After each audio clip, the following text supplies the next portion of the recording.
Alors, le thème de ce forum, Jésus-Christ est-il mort et ressuscité aussi pour les musulmans? En fait, répondre à cette question n'est pas évident, parce que tout dépend de quel côté on se situe.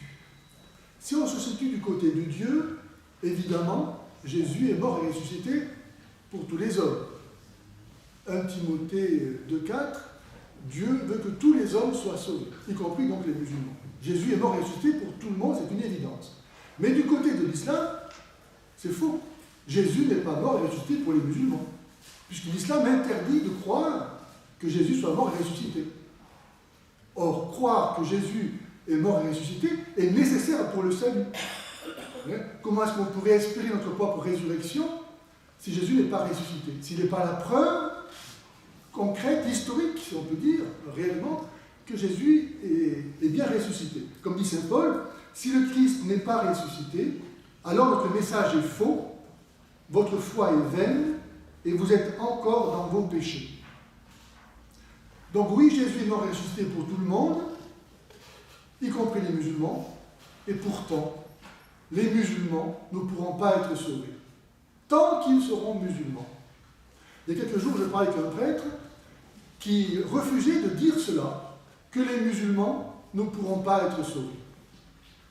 Les musulmans pourront être sauvés que s'ils renient l'islam, comme le font tous les catéchumènes avant leur baptême, et comme le font tous les chrétiens dans la veillée pascale, en rejetant Satan, le péché, et ce qui conduit au péché. Or, y a-t-il un plus grand péché que de ne pas croire en Jésus-Christ?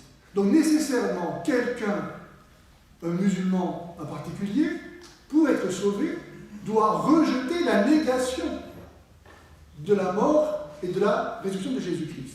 Il ne peut pas être sauvé, autrement dit, tant qu'il est musulman. Donc la réponse à la question « Jésus-Christ est-il mort et ressuscité pour tout le monde ?» Oui, du côté de Dieu, et non, évidemment, du côté des musulmans. L'islam, par nature, est précisément l'antichristianisme. Il vient pour nier ce qui est le cœur de notre foi, que Jésus est mort et ressuscité. Il y a un verset dans le Coran, donc c'est je crois que c'est le Sourate 5, verset 117, où il dit ils ont cru qu'il était mort, qu'il était tué, mais en fait c'était une illusion. Ils ne l'ont pas vraiment tué. Donc la révélation coranique impose aux musulmans de croire que, en fait, au moment de la Passion, tout le monde a été illusionné, croyant que c'était Jésus qui était mis à mort, et en fait c'était un autre à sa place. Mais Jésus n'est pas mort. Mais si Jésus n'est pas mort, nos péchés n'ont pas été expiés, et donc nous ne sommes pas sauvés. Voilà. Donc l'islam, c'est vraiment l'antichristianisme qui vient pour détruire l'œuvre du Christ qui est notre salut par l'expiation de nos péchés. Jésus non seulement a expié nos péchés par sa mort, si Dieu meurt, qu'est-ce qui reste? Il n'y a rien qui reste. Donc tout est effacé. Et par sa résurrection, il nous donne accès à une nouvelle vie. À la fois, il détruit nos péchés et il nous donne la vie divine que l'on reçoit dans le baptême. Jésus dit, Marc 16, celui qui croira et sera baptisé sera sauvé. Celui qui refusera de croire sera condamné. Un musulman, parce qu'il est musulman, ni que Jésus soit mort, ne demande pas le baptême. Donc il ne peut pas être sauvé. Il faut que ce soit bien clair. Si un musulman arrivera un jour au paradis, c'est parce qu'il aura rejeté l'islam, comme tous les pécheurs rejettent ce qui les sépare de Dieu. On ne peut pas être sauvé en étant musulman. Il faut que ce soit bien clair. Sinon, l'évangélisation des musulmans n'aura aucune force. Si on n'est pas persuadé que l'islam damne tous ceux qu'il soumet, ça ne sert à rien d'aller les évangéliser. Et un prêtre qui ne croit pas que l'islam damne les musulmans, je ne vois pas qu'est-ce qui pourrait le motiver pour aller les évangéliser. Alors, le baptême est nécessaire au salut, parce que, de même que nous ne nous sommes pas donnés à nous-mêmes la vie éternelle, la vie humaine, cette vie terrestre que nous sommes en train de vivre, évidemment, parce qu'elle n'existait pas. Il a bien fallu qu'il y ait un moment où nous recevions cette vie humaine. On n'a pas toujours existé. Et ce moment, c'est le moment où nos parents se sont unis. Avant, on n'existait pas. Et de même, pour avoir la vie éternelle, il faut qu'il y ait un moment où nous la recevions. Parce qu'on ne l'a pas. On n'est pas Dieu. On ne peut pas se donner à soi-même la vie éternelle. Il faut qu'il y ait un moment où nous la recevions. S'il n'y a pas ce moment-là, on ne l'aura jamais. Et ce moment, c'est le baptême. Dans le baptême, nous recevons la vie éternelle. Celui qui croira et sera baptisé sera sauvé. Jean 3,5, nul, à moins de remettre de l'eau et de l'esprit, ne peut entrer dans le royaume des cieux. La vie éternelle, on ne l'a pas. Il faut la recevoir. Et ce moment où on la reçoit, c'est le baptême. Alors bien sûr, il y a plusieurs modes d'administration du baptême. Il y a le baptême d'eau qui est la voie normale, et il y a le baptême de sang pour les catéchumènes qui meurent en haine de leur foi, sans avoir été baptisés, et qui donc quelque part sont baptisés dans leur sang. On appelle le baptême de sang. Et puis il y a le baptême de désir pour ceux qui meurent sans avoir été baptisés, mais néanmoins avec le désir d'être baptisés, ne serait-ce qu'implicitement. Donc le baptême est absolument nécessaire au salut. Quel que soit le mode d'administration sur lequel on le reçoit, il est nécessaire au salut, aussi vrai qu'on n'est pas Dieu et qu'il faut recevoir la vie éternelle pour l'avoir un jour. C'est si vrai que l'Église considère le baptême comme une nécessité absolue qu'elle a étendu aussi loin qu'elle a pu la possibilité pour tous de le recevoir, qu'elle considère comme valide le baptême donné, même par un non baptisé, à quelqu'un qui lui demanderait de répéter la formule baptismale, X, je te baptise au nom du Père et du Fils et du Saint-Esprit, sans être donc lui-même baptisé, et en versant de l'eau sur la tête de la personne qui lui demanderait. Donc on ne peut pas faire plus que ça. Et même si on ne trouvait personne pour faire ça, le simple fait de mourir avec le désir du baptême, ça serait un baptême de désir, on serait validement baptisé. Très bref, tout ça pour dire la nécessité de mourir au péché, et donc au plus grand de tous les péchés, qui est de nier que Jésus est mort et ressuscité pour nous. Vous savez, en Jean 6, je ne sais plus combien, quand les Juifs demandent à Jésus « Que nous faut-il faire pour travailler aux œuvres de Dieu ?» Jésus répond « L'œuvre de Dieu, c'est que vous croyez en celui qui l'a envoyé. » Donc comment est-ce qu'on peut croire, quand on est musulman, en Jésus-Christ? Si Jésus-Christ n'est pas Dieu, s'il n'est pas mort et s'il n'est pas ressuscité, il ne nous a pas sauvés. Donc la réponse à la question de ce forum, Jésus-Christ est-il mort et ressuscité pour tous? Oui, évidemment, mais pas pour les musulmans. Sauf s'ils se convertissent. D'où la nécessité de les évangéliser. Maintenant, je vais vous parler des raisons pour lesquelles l'islam se justifie de ne pas croire en Jésus-Christ, notamment son refus du péché originel, ou bien le fait que ça serait indigne pour Dieu d'assumer notre humanité et de souffrir. Et je terminerai en disant pourquoi nous croyons en Jésus-Christ.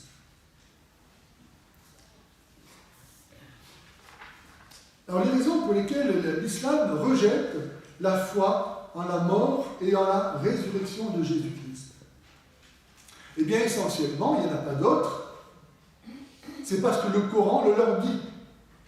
Voilà, un musulman est capable de rejeter l'accomplissement parfait et définitif de la révélation de Dieu initiée dans le peuple juif, simplement parce que le Coran lui dit que c'est faux. Et sur quoi fonde-t-il sa conviction que le Coran lui dit la vérité? Ben finalement, sur rien d'autre que la foi en un homme. Les musulmans qui veulent se glorifier de croire qu'en Dieu seul, parce que pour un musulman, le salut, même s'il n'y a pas de salut en islam, il pense à être sauvé, parce qu'il n'y a pas de péché originel. Entre autres choses, le salut consiste simplement à adorer Dieu. L'unicité, le tawhid, croire que Dieu est unique, n'est-ce pas, et que Mahomet est son prophète, voilà, c'est ça la condition du salut. Et ça repose, donc tout l'islam repose sur la foi en un homme, Mahomet. Il croit croire en Dieu, mais en fait, il croit en un homme. Parce que sans Mahomet, il n'y a pas de Coran. Sans Coran, il n'y a pas d'Allah. Sans Allah, il n'y a pas d'islam. Donc toute la foi musulmane repose sur la foi en un homme. Et donc la foi qu'il donne à Mahomet, c'est ça qui justifie qu'il puisse rejeter la révélation judéo-chrétienne. C'est un argument, ça a donné aux musulmans qui nous reprochent à nous, chrétiens, d'être des associationnistes, le plus grand de tous les péchés, que Allah ne pourra jamais pardonner, soi-disant que nous associons, n'est-ce pas, à l'unique divinité de pseudo-divinité que seraient Jésus et Marie. Mais eux-mêmes associent si bien Mahomet et Allah que juste dans leur profession de foi, ils disent leur foi en Allah et en Mahomet. C'est l'histoire de l'arroseur arrosé, n'est-ce pas? Et qui sera une catastrophe pour eux au jour du jugement dernier. Parce qu'ils vont voir que tout ce qu'ils ont reproché aux autres peut leur être reproché à eux. Ensuite, ce Mahomet, comme nous savons, il avait une vie qui n'était pas du tout celle d'un saint. Hein? Et le Coran lui-même contient des versets abrogés et abrogeants, il est rempli de contradictions. Donc cette foi qui leur permet de rejeter la miséricorde du Seigneur révélée dans la mort et la résurrection de Jésus-Christ s'appuie sur la foi en un homme, sur la foi en un livre qu'ils ne peuvent pas comprendre, parce qu'il n'y a pas même de logique, hein, puisqu'il se contredit lui-même, il le dit lui-même, qu'il se contredit. Et donc on peut dire aux musulmans, ce Mahomet qui est donc l'origine de votre foi, celui en qui vous croyez finalement, celui à qui vous confiez votre salut, le Coran lui-même dit qu'il était un pécheur, qu'il est mort et enterré, et il attend d'être jugé. Alors que votre Coran lui-même dit que Jésus était sans péché, Sourate 19, verset 9, et qu'il est au ciel, et qu'il reviendra pour le jugement. Alors, à qui vaut-il mieux confier son salut? À un homme qui était sans péché, qui est au ciel avec Dieu, et qui reviendra pour le jugement, ce que Dieu seul peut faire? Ou bien de confier votre salut à un homme pécheur qui attend d'être jugé? Vous posez des questions pour ça aux musulmans.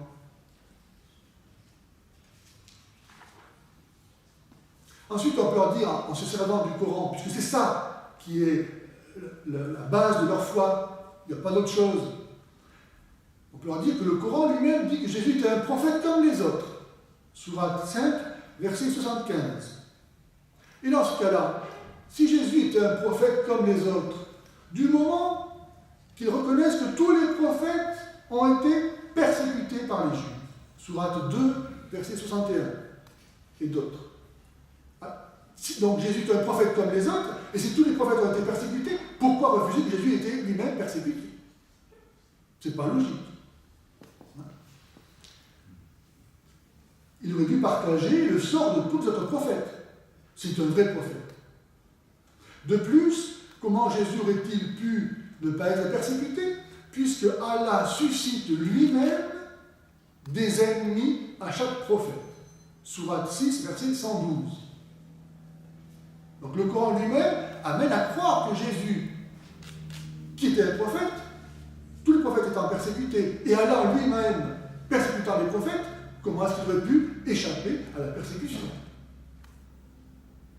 Et encore, comment les musulmans peuvent-ils estimer qu'il aurait été indigne d'Allah d'abandonner Jésus à sa mort, alors qu'ils croient que Allah a abandonné Mahomet lui-même à la mort, puisqu'il a été empoisonné? Tous les prophètes dans l'islam ont été persécutés et Mahomet n'a pas échappé à ce sort, puisque la tradition musulmane reconnaît que Jésus a été tué, que Mahomet a été tué. Donc pourquoi Jésus fait-il l'exception? Mahomet a été tué. La sunna dit qu'il a été empoisonné, il est mort empoisonné. Ah oui.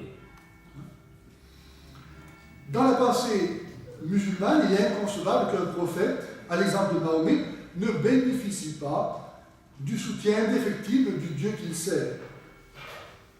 Mais cela était déjà une hérésie au début du christianisme, avec les manichéens qui affirmaient que Jésus n'était mort qu'en apparence, de même que les docètes qui disaient que Jésus n'était qu'une apparence humaine, il avait pris qu'une apparence humaine, et donc il n'était pas vraiment mort non plus. Donc cette négation de la mort de Jésus, en fait, elle ne tombe pas par hasard. Elle est la suite d'hérésies déjà qui existaient depuis les origines du christianisme. On ne peut pas, pour beaucoup de gens, accepter que Dieu puisse être comme nous. Mais qu'y a-t-il d'impossible à Dieu? Est-ce que son amour est limité? Et puis, il faut poser la question aux musulmans. Si Allah a substitué quelqu'un à Jésus au moment de la Passion, en sorte qu'ils ont cru voir Jésus qui a été crucifié, mais ce n'était pas lui, ceux qui l'ont vu ressusciter, qui ont-ils vu? Jésus ou ce faux semblant?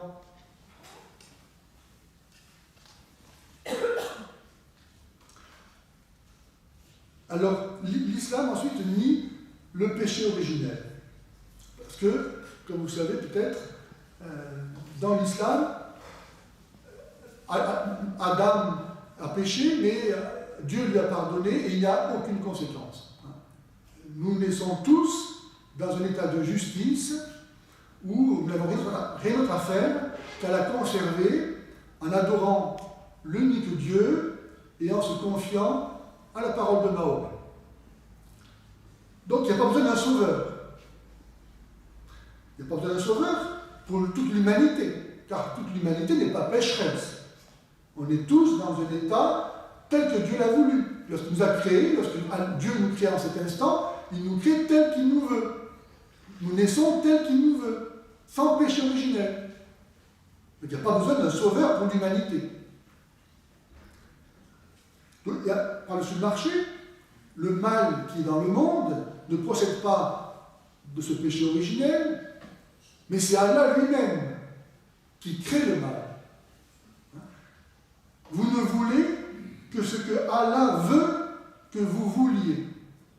Donc le mal que font les hommes, le mal qu'imaginent les hommes, ils l'imaginent et ils le font parce que Allah le veut. Dans ce cas-là, on ne comprend pas évidemment comment il y aurait besoin d'un sauveur. Sauver de quoi? Est-ce que Allah se contredit?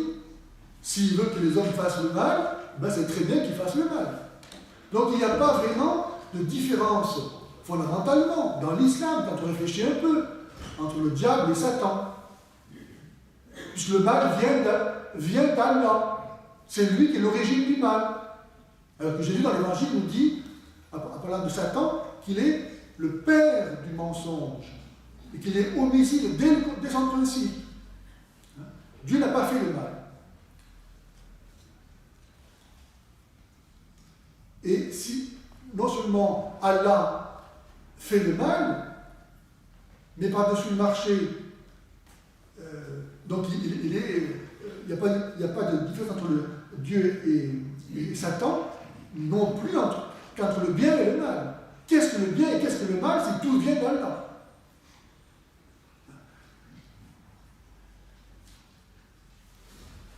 C'est pour ça que les péchés, en fait, peuvent être très facilement pardonnés dans l'islam. Il suffit de faire telle prière, de se tourner vers Allah, de se laver un peu les mains avec de l'eau ou du sable, et c'est parti, quoi. Parce que le péché, dans l'islam, c'est pas une rupture de relation avec Dieu. C'est simplement la dérogation à un règlement. Donc c'est pas grave. Il n'y a qu'une chose qui est grave, c'est d'être chrétien. Ça a conduit forcément en enfer. D'ailleurs, Allah, il a créé des hommes pour l'enfer. Sourate 32, verset 13. Et donc, si Allah a créé des hommes pour l'enfer, à quoi pourrait bien leur servir un sauveur? Aucun sens. Et s'il a créé des hommes pour aller au paradis, à quoi peut bien leur servir un sauveur?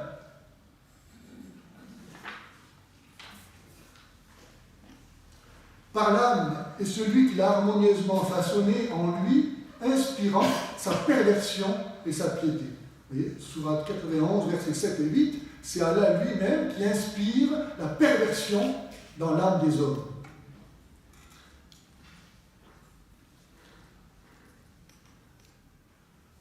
Si pour l'islam, Allah est capable de pardonner, il ne donne cependant pas de réponse à la question de savoir ce qui pourrait empêcher les musulmans de continuer à pécher dans le paradis.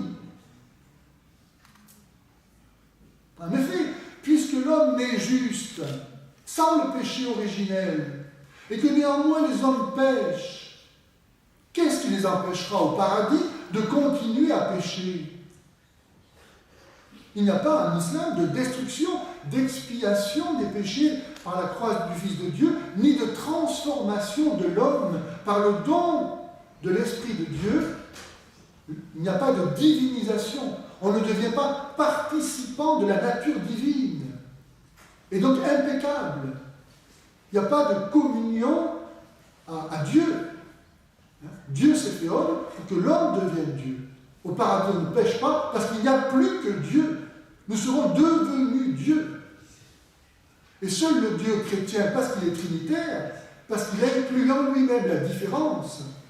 Le Père n'est pas le Fils n'est pas le Père, le Saint-Esprit n'est ni le Père ni le Fils, et ni le Père ni le Fils ne sont le Saint-Esprit, et pourtant ça ne fait pas trois dieux, mais un seul Dieu. C'est le mystère de l'amour qui fait que ceux qui s'aiment ne font qu'un. Eh bien, nous serons participants du paradis de Dieu, nous vivrons de la vie de Dieu, parce que tout en étant différents de Dieu, nous aurons reçu l'Esprit de Dieu, qu'a Jésus, et qui nous a donné pour avoir en commun avec Dieu la vie de Dieu, l'Esprit de Dieu, l'amour de Dieu. Tout en restant homme, on peut être différent de Dieu et ne faire qu'un avec lui parce qu'on partage l'amour de Dieu.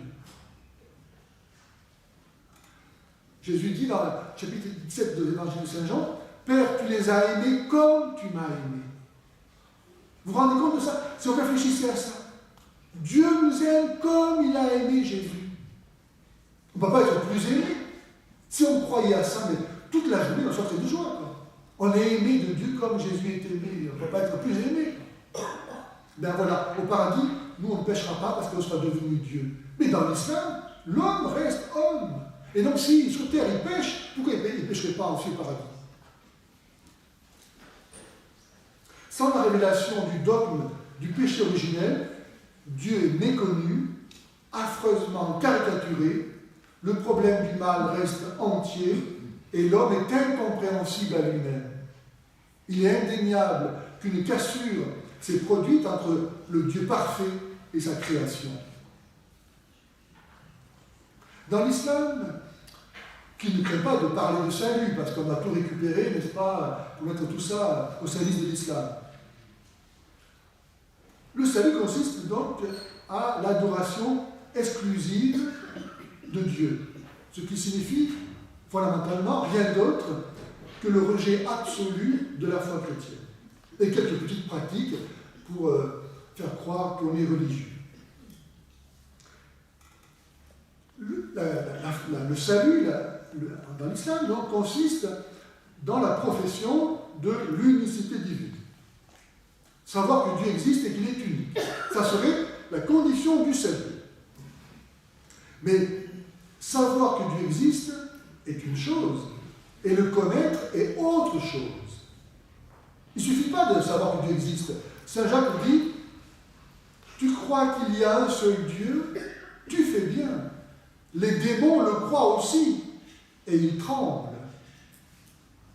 Hein? Croire que Dieu est unique, ça, c'est accessible à la raison naturelle. Il n'y a pas besoin de foi pour ça. Il suffit de réfléchir un peu. Ce qui nous donne le salut, c'est de connaître Dieu. Connaître, c'est naître avec. C'est pour ça que Jésus dit en Jean 17,3, la vie éternelle, c'est de te connaître, toi, le seul vrai Dieu, et celui que tu as envoyé. Connaître, c'est naître avec. Dans l'islam, il n'y a pas de connaissance de Dieu. Dieu reste incompréhensible, inconnaissable. Il est trop grand et trop saint pour jamais venir se faire voir à des misérables que nous sommes. Aucun rapport entre lui et nous. Et donc, si on ne connaît pas Dieu, si on ne naît pas avec Dieu, on ne peut pas avoir la vie éternelle.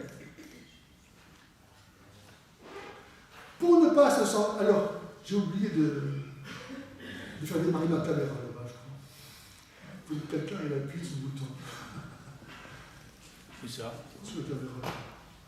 Celle-ci? Oui, le bouton rouge que je parle. Il est vert, donc ça marche. Ah, c'est rouge. Tu n'arrives pas, je le fais. Très bien, parfait. Je suis très doué, moi, de faire un truc comme ça.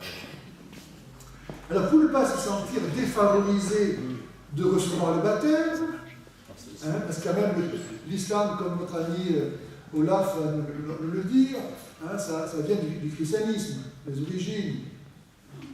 Parce que Jésus est si important dans le Coran. Alors, pour ne pas se sentir défavorisé de ne pas recevoir le baptême, parce qu'ils veulent tous à rien payer, bien sûr, eh bien, ils disent qu'ils ont été baptisés par Dieu au moment où il les créa. Sourate 2, verset 138.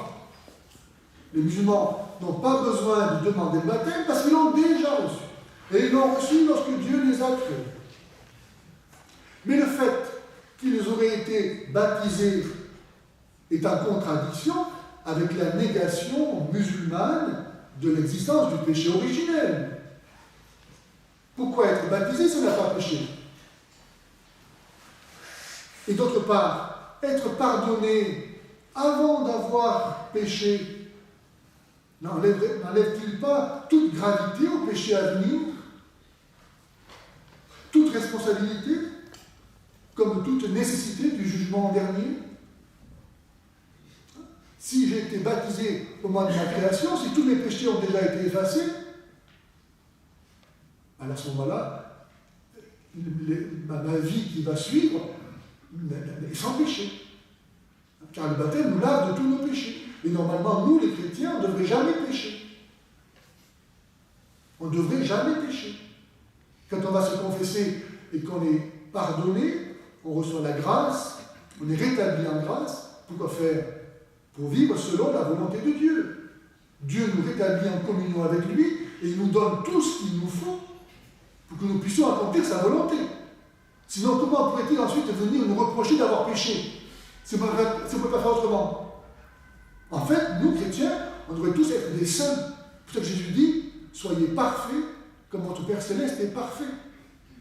Nous avons reçu la grâce, nous avons reçu la communion avec Dieu. Nous ne faisons plus qu'un avec lui.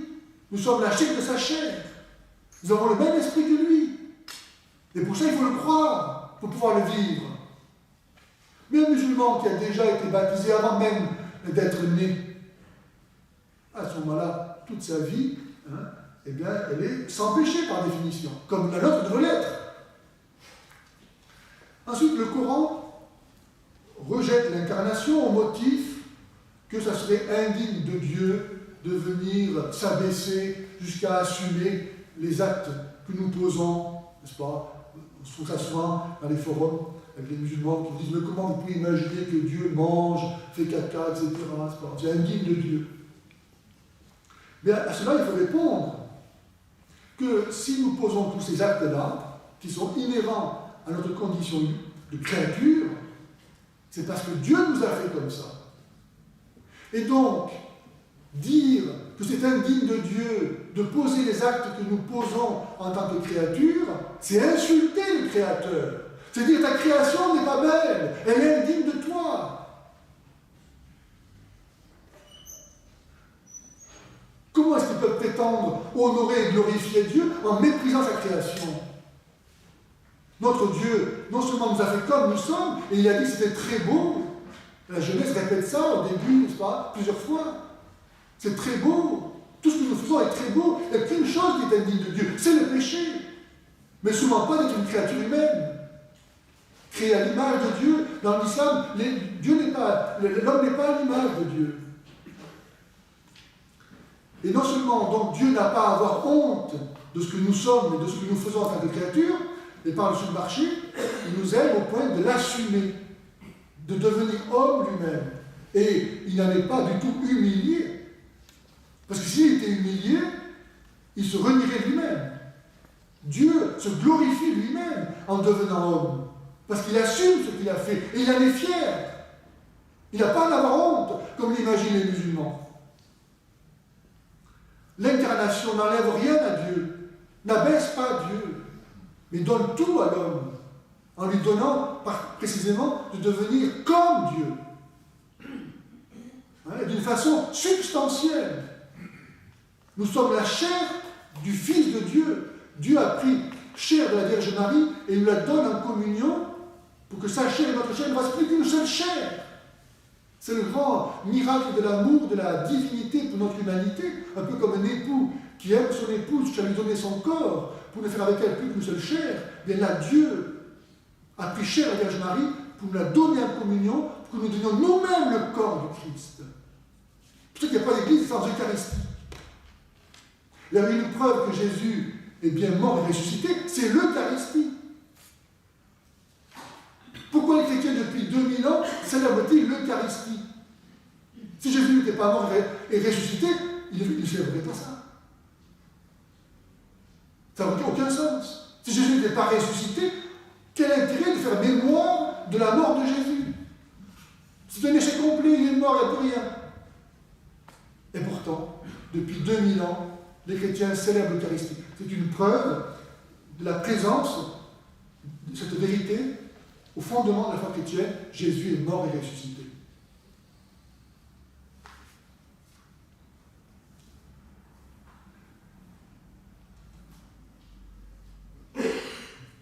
Ensuite, si donc Allah a substitué à Jésus quelqu'un au moment de la passion, donc ce n'est pas vraiment Jésus, alors quel est ce Dieu qui est capable de faire mourir quelqu'un à la place de l'autre? Mais non seulement ça, mais de tromper pendant des siècles tous ceux qui vont croire que Jésus était bien mort et qui, à cause de ça, vont se damner en étant chrétiens. Car les chrétiens sont chrétiens parce qu'ils croient notamment que Jésus est mort et ressuscité. Et il ne pouvait pas être ressuscité s'il n'était pas mort. Donc quel est ce Dieu qui a été capable non seulement de substituer quelqu'un d'autre au moment de la passion à Jésus, mais par-dessus le marché pendant des siècles, jusqu'à l'avènement de l'islam, de faire croire aux gens ce qui était faux pour pouvoir les damner. Parce qu'on peut penser que Dieu est comme ça. Une autre raison pour laquelle les musulmans refusent la rédemption, contenue dans la passion et la résurrection de Jésus-Christ, c'est ce verset « Nulle âme ne portera le fardeau de l'autre en plus du sien ». Coran, Sourate 35, verset 18. Or, s'il est vrai que chacun de nous répondra à Dieu de ses actes au jour du jugement dernier, et pas de ceux du voisin, néanmoins, ce verset-là ne peut pas concerner Jésus, puisque lui-même était sans péché. Donc, parce qu'il était sans péché, il est capable de porter le péché des autres. Donc, avancer ce verset pour dire que chacun aura à rendre compte de ses propres actes n'enlève rien au fait que Jésus, étant différent de tout homme, parce qu'étant sans péché, est capable, lui, de déroger à cette règle et de rendre compte pour le péché de ceux qui croient en lui. Celui qui m'aura confessé devant les hommes, moi aussi, je confesserai devant mon Père, dit Jésus. Mais si en islam il n'y a donc pas de place pour le sauveur qui porte le péché des autres, comment pourrait-il y en avoir pour son amour qui commande porter les fardeaux les uns des autres? À la différence de Confucius, de Zoroastre, de Jupiter ou de Mahomet, tous ceux qui les touchent trahissent leur nature humaine, tandis que tout dans la vie du Christ trahit sa nature divine. Au point que leur différence, c'est à sa propre mort que Jésus va confier son message. Comment ne pas être frappé par le rôle que Jésus donne à sa mort? Je trouve ça nulle part ailleurs. pas y voir ce qui ne saurait être l'invention de l'homme. Les musulmans croient qu'Allah leur pardonnera leurs péchés, mais sur quoi Allah devrait-il s'appuyer pour renier le décret de sa justice? Pourquoi Dieu devrait-il pardonner si rien de nouveau, rien de déterminant ne contrebalance le péché qui a justifié le châtiment? Dans l'islam, rien n'intervient pour contrebalancer le péché. Dans la révélation judéo-chrétienne, il y a quelque chose qui intervient et qui est la passion justement du Seigneur. Dans la création, le péché n'aurait pas dû exister. Dieu dit à Adam et Ève, ne mangez pas du fruit de l'arbre de connaissance du bien et du mal. Dieu ne voulait pas le péché. Et donc le péché est venu déséquilibrer la création de Dieu. Et face à cette chose qui n'aurait jamais dû exister, Dieu a mis en contrepoids quelque chose qui n'aurait jamais non plus dû exister, et qui est la passion de notre Seigneur Jésus-Christ. Jésus-Christ n'aurait jamais dû mourir. Il était sans péché. Et la mort est le châtiment du péché. Donc c'était parfaitement injuste que Jésus meure. D'ailleurs, Jésus ne pouvait pas mourir. Pour qu'il meure, il a fallu qu'on le tue. Jésus est mort d'une mort qu'on ne peut pas l'imaginer. Pour nous, c'est naturel de mourir, on ne peut pas faire autrement. Mais Jésus ne pouvait pas mourir. La mort est le châtiment du péché. Dieu dit à Adam et Ève, ne mangez pas du fruit de l'arbre du bien et du mal, parce que si vous en mangez, vous mourrez. La mort est la conséquence du péché. Elle n'existe pas par elle-même. Ce n'est pas Dieu qui écrit la mort. Et donc, dans le christianisme, il y a un contrepoids qui sauve le péché. Par la passion de Jésus, Dieu a mis dans le monde quelque chose qui peut faire contrepoids au péché, parce que ça n'avait jamais dû exister, de même que le péché n'a jamais dû exister. Mais dans l'islam, il n'y a rien en face du péché. Il n'y a pas de réparation. Ça n'existe pas, la réparation. Si vous faites brûler la maison de votre voisin, peut-être que votre voisin va pouvoir vous pardonner, mais la maison restera brûlée. Et bien dans l'islam, elle reste brûlée. Il n'y a pas de réparation. Et ça veut dire que le démon et tous ceux qui ont insulté Dieu dans l'islam, eh bien, ils gardent la gloire d'avoir réussi à offenser Dieu. Et ils emportent avec eux en enfer cette gloire d'avoir pu offenser Dieu, d'avoir détruit sa création. Mais pour nous, chrétiens, il y a réparation. Jésus, justement, a fait quelque chose qui n'aurait jamais dû exister et qui vient donner à Dieu plus de gloire que ce que le péché lui en a enlevé. Dieu, dans notre humanité, s'est aimé lui-même d'un amour divin. En Jésus, Dieu homme, Dieu a aimé, Dieu Fils a aimé Dieu le Père, donc d'un amour divin, au nom de l'humanité. Il a souffert au nom de tous les hommes, librement, volontairement. Et ça a plus de valeur, ça donne plus de gloire à Dieu que tous les péchés réunis. C'est réparé. Jésus, par la passion, par ses souffrances, il nous a guéris, comme dit saint Paul. Il nous a guéris. Les cicatrices s'en vont. Voilà, nous sommes remis à neuf. Il est encore plus beau qu'avant, parce que nous devenons participants de la nature divine. En islam, il n'y a pas tout ça.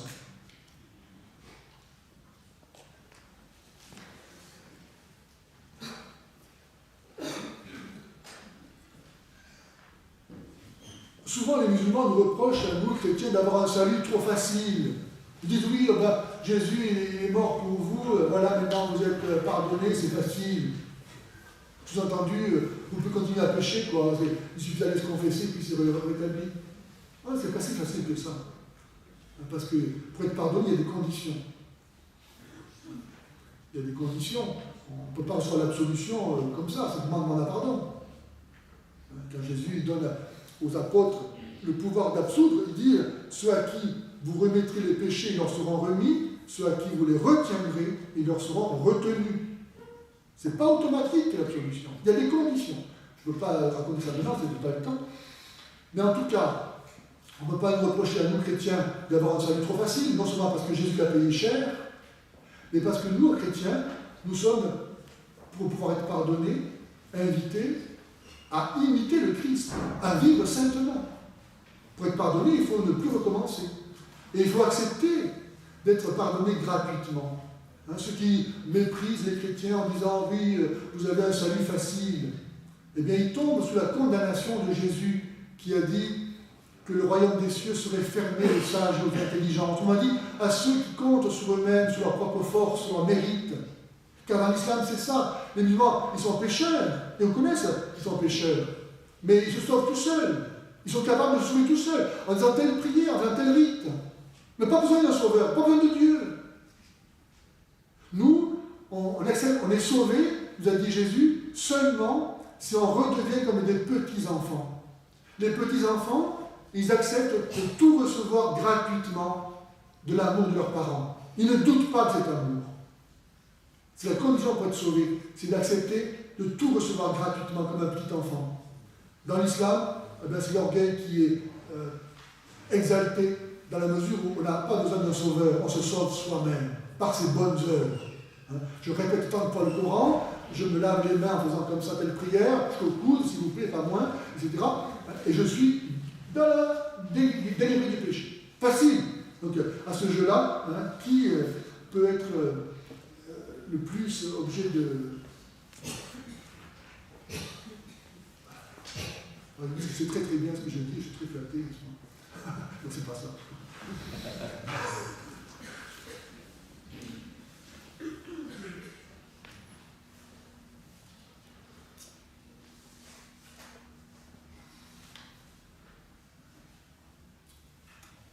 Alors maintenant, on va voir pour quelles raisons nous croyons en Jésus mort et ressuscité. Alors, nous avons plein de raisons. D'abord, parce que cela a été annoncé dans l'Ancien Testament. Dans l'Ancienne Alliance, peu à peu, s'est dessinée la figure du serviteur souffrant,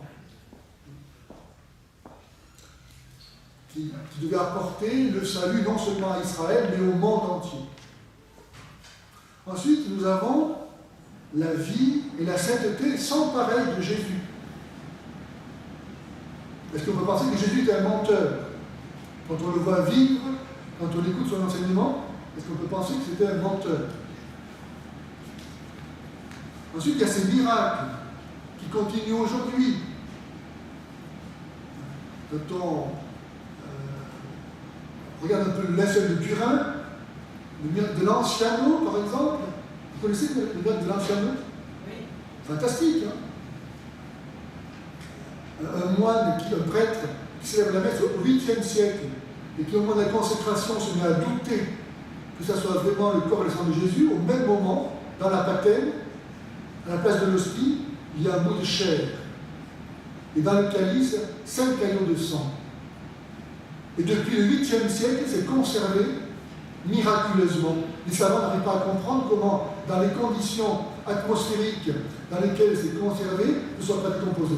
Donc depuis 12 siècles, on a ces espèces qui ont été analysées il y a quelques années, et le résultat, entre autres choses, dit qu'ils ont les mêmes propriétés que du sang humain frais vivant. Depuis 12 siècles, on a là des espèces vivantes. Qu'est-ce qu'il nous faut de plus pour croire à l'Eucharistie? Je ne comprends pas comment cette bonne nouvelle n'est pas annoncée tous les jours au journal de 20h sur KTO. Ça ne se démonte pas, ça. C'est toujours actuel. Il n'y a rien de plus beau que ça. Ensuite, il y a les prophéties de Jésus. Il y a les témoins oculaires. Si Jésus n'était pas mort et ressuscité, on ne voit pas comment les apôtres, les premiers chrétiens se allaient se faire tuer pour annoncer des choses qu'ils n'auraient pas vues. Ça n'a pas de sens. Comment Saint Paul aurait pu écrire « Je suis crucifié avec le Christ, et ce n'est plus moi qui vis, c'est le Christ qui vit en moi. Ce que je vis maintenant dans la chair, Je le vis dans la foi au Fils de Dieu qui m'a aimé et qui s'est livré pour moi. Si Jésus n'est pas mort et ressuscité, on ne voit pas comment Saint Paul aurait pu écrire ça, n'est-ce pas?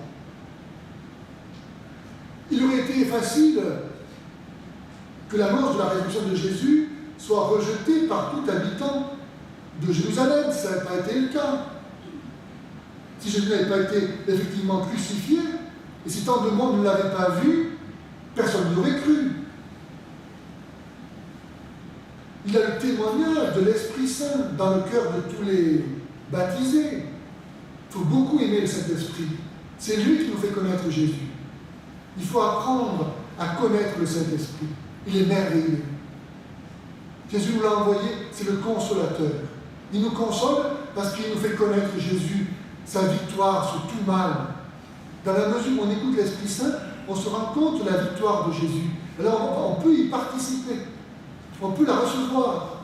Parce que l'Esprit Saint nous montre comment Jésus nous rend vainqueurs.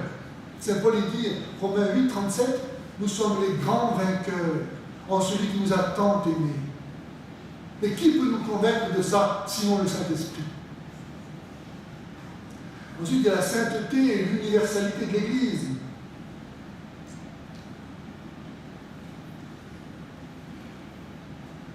Il y a notre preuve, c'est que jamais les ennemis et les détracteurs de l'Église, aux premiers âges de la chrétienté, que ce soit les auteurs juifs, auteurs païens, n'ont nié la crucifixion et de Jésus-Christ.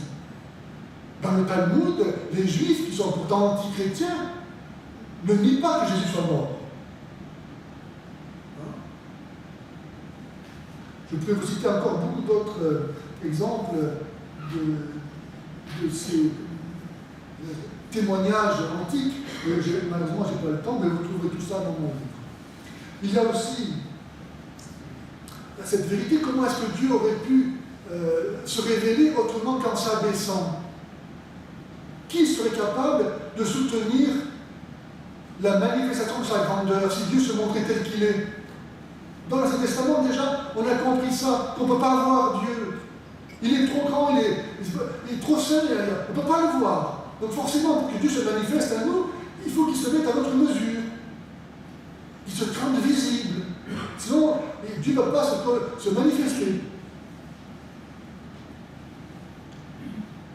Parce que l'humiliation est directement opposée à l'idée de dignité et de toute puissance spontanément attribuée à la divinité, les musulmans refusent la croix de Jésus-Christ et donc sa résurrection. Ils ne le croient pas si grand et si divin qu'il puisse... ils ne le croient pas si grand qu'il soit divin, ni si humble qu'il ait accepté de souffrir et de mourir. Mais n'est-ce pas déjà ce que firent les Juifs qui n'entendirent ni la grandeur, ni l'abaissement du Messie prédit par les prophètes? Jésus a annoncé lui-même plusieurs fois sa passion. On pourrait lire encore dans des témoignages chez les auteurs païens, comme chez Platon, qui, lorsqu'ils imaginent le sauveur, ce que peut être le sauveur de l'humanité, en fait, ils décrivent le crucifié. Voici ce que dit Platon, il dit, dans la République, « Souviens-toi, Socrate, que le juste, tel que je l'ai représenté, sera fouetté, mis à la torture, chargé de chaînes, qu'on lui brûlera les yeux, qu'enfin, ayant souffert tous les maux, il sera crucifié. » Même les philosophes ont compris que le salut du monde ne pouvait pas se faire autrement. Je vois que mon temps imparti arrive à son terme, donc je vais m'arrêter là, et vous pourrez retrouver l'ensemble de la conférence sur mon site. Voilà. Avec vous, je rends grâce au Seigneur de nous avoir fait chrétiens et de pouvoir en témoigner. Amen.